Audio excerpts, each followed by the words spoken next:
ወልድ ወመንፈስ ቅዱስ አሐዱ አምላክ አሜን። ወንጌላዊ ቅዱስ ዮሐንስ ታሪክ ባጭሩ። ቅዱስ ዮሐንስ ወልደ ዘብዴዎስ ወልደ ነጎድጓድ ፍቅረ እግዚእ ነባቢ መለኮት ተአውሎጎስ ቁጥረ ገጽ በመባል ይታወቃል።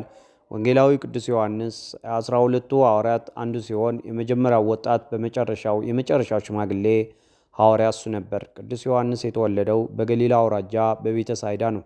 አባቱም ዘብዴዎስ ይባላል። ገና በወጣትነቱ ዘመን ከወንድሙ ከያዕቆብ ጋር ለሐዋርያነት ከተጠራበት ጊዜ ጀምሮ የጌታውን እግር ተከትሎ አድጓል። ወንጌላዊ ቅዱስ ዮሐንስ የጌታ ደቀ መዝሙር ከመሆኑ በፊት የመጥምቀ መለኮት የቅዱስ ዮሐንስ ደቀ መዝሙር ከነበሩት ደቀ መዛሙርት አንዱ ነው።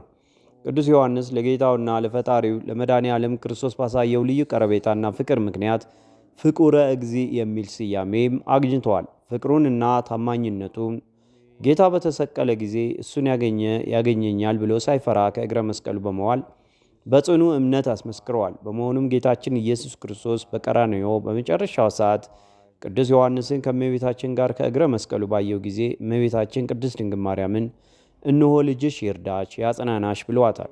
ደቀ መዝሙሩም ቅዱስ ዮሐንስን እነኋት እናትህ ታጽናና ብሎታል። በዮሐንስ ወንጌል ምዕራፍ 19 ከቁጥር 26 እንደምናገኘው ክብር ምስጋና ይግባውና ጌታችን መድኃኒታችን ኢየሱስ ክርስቶስ እነሆ ልጅሽ ይርዳሽ ያጽናናሽ ማለቱ እኛን ለቀረነው ክርስቲያኖች በቅዱስ ዮሐንስ አማካኝነት ለእመቤታችን መስጠቱን ደቀ መዝሙሩን ቅዱስ ዮሐንስን እነኋት እናትህ ታጽናና ማለቱ እኛን እመቤታችሁ እናታችሁ ቅድስት ድንግል ማርያም ናትና ታጽናናችሁ ተስፋ አለኝታ ትሆናችሁ ማለቱን እንደሆነ በግልጽ እንረዳለን። ቅዱስ ዮሐንስ እንደ ጌታው ቃል እመቤታችንን ወደ ቤቱ ይዟት ስለሄደ እመቤታችን በቤተ ዮሐንስ 15 ዓመት ተቀምጣለች። ከዚህም ኃይለ ቃል የምንማረው እመቤታችን በቤተ ዮሐንስ እንደኖረች ሁሉ በልበ ምእመናንም አድራ በሃይማኖት የምታጸና ምግባር ሃይማኖትን ሕገ ትሩፋትን የምታሰራ ከልጇ ከወዳጇ ከመድኃኔ ዓለም ክርስቶስ ድህነተ ሥጋና ድህነተ ነፍስን በረከተ ሥጋና በረከተ ነፍስን የምታሰጠን መሆኗን ነው። ቅዱስ ዮሐንስ የጌታ ትንሣኤ በተነገረ ጊዜ ቅዱስ ጴጥሮስን ቀድሞ ከመቃብረ ክርስቶስ ከጎልጎታ እንዲገኝ ያደረገው የፍቅሩ ጽናት ነበር። የቅዱስ ዮሐንስ የድንግልና ሕይወትም ረቂቁ ምስጢረ መለኮት ወይም ምስጢረ ሥላሴ ለማየት አስችሎታል። ምስጢረ ሥጋዊን አስተካክሎ አደላድሎ በመጻፍም አምልቶ አስፍቶ አስተምረዋል። የፍቅረ እግዚአብሔርንና የፍቅረ ቢጽን ጠቃሚነትና በስፋት የጻፈ ቅዱስ ዮሐንስ ነው። ቅዱስ ዮሐንስ ረቂቁ ምስጢር አጉልቶ አምልቶ አስፍቶ ያስተማረ በመሆኑም ቤተ ክርስቲያን እንዲህ እያለች ታወድሰዋለች። ባህረ ጥበባት አበ ልሳናት ንስር ሰራሪ ልዑለ ስብከት ዮሐንስ ወንጌላዊ ራእዩ ህወሓት ነገሩኒ ቅሱም በፀዌ መለኮት ሰባኬ ወንጌል እንዲሁም መጋቤ ሃይማኖት ቀዋሚ ሀለ ቤተ ክርስቲያን ኮከብ ስርግው ውስተ ህጽነ ገጽ ዘተሐጽነ ዘህቦአ ይነጽር ምስጢረ መለኮት ዘመንክረ ይገብር አምሳለ መላእክት ዮሐንስ ድንግል ባህረ ጥበባት የጥበባት ባህር የልሳኖች አባት ሰማያትን ሰንጥቆ የሚበር ንስር ልዑለ ስብከት ህቦአት ምስጢራንን የሚያይ ወንጌላዊ ዮሐንስ ነገሩ ሁሉ በምስጢር መለኮት የጣፈጠ ወይም የተቀመመ ነው። መምህረ ወንጌል የሃይማኖት መጋቢም ነውና የቤተ ክርስቲያኗ አለኝታዋ የተሸለመ ኮከብ ነው። ነደ እሳት በሆነ በህጽነ መለኮት በንጽህና የታቀፈ ረቂቁ ምስጢረ መለኮት የሚያይ የሚመረምር የጥበባት ባህር ድንግሉ ቅዱስ ዮሐንስ እንደ መላእክት ድንቅ ስራን ይሰራ ትለዋለች። ቅዱስ ዮሐንስ በስሙ የሚጠራውን አራተኛውን ወንጌለ ክርስቶስ ህዝብና አሕዛብን ፍጡራንና ፈጣሪን በብቃት ያገለገለ ታላቅ ሐዋርያ ነው።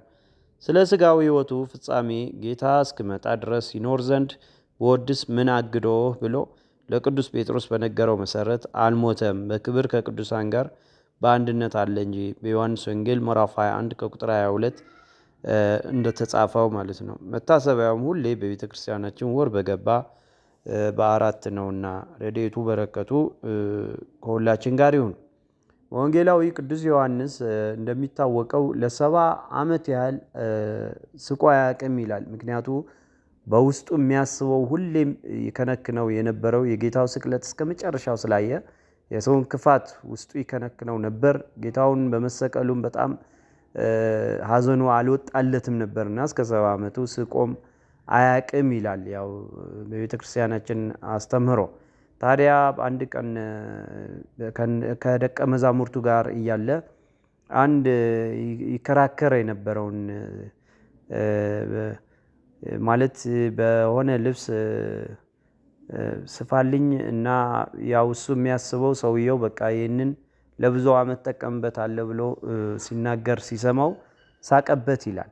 እና ደቀ መዛሙርቱ ቀረብ ብለው 70 ዓመት ሙሉ እንዴት ስቆ የማያውቅ ዮሐንስ እንዴት ሊስቅ ቻለ ብለው ሲጠይቁት እውነት እላቸዋለሁ ይህ ሰውዬ ነገ ይሞታል ብሎ ነው የነገራቸው ማለት ነው። በሌላ አካባቢ እግዚአብሔር ምን ያህል ጸጋ ሰጥቶት እንደነበረ በነጋታው እንደሚሞት አያውቅም። ግን ያው የሚከራከርበት ክርክርና ያው እሱ ለዛኛው ጊዜያዊ ህይወት ወይም ለጊዜያዊ ንብረቱ ምን ያህል ለብዙ ዓመት እንደሚጠቀምበት ነው ሲናገር የሰማውና በዚህኛው ስቀዋል አለና የሰው መኝኖት እግዚአብሔር የነገውን እንኳን እንደ ነብይነት አድርጎ ጸጋ የሰጠው መሆኑን በዚሁ እንረዳለንና በረከቱ ይደርብን። ወስብሐት ለእግዚአብሔር።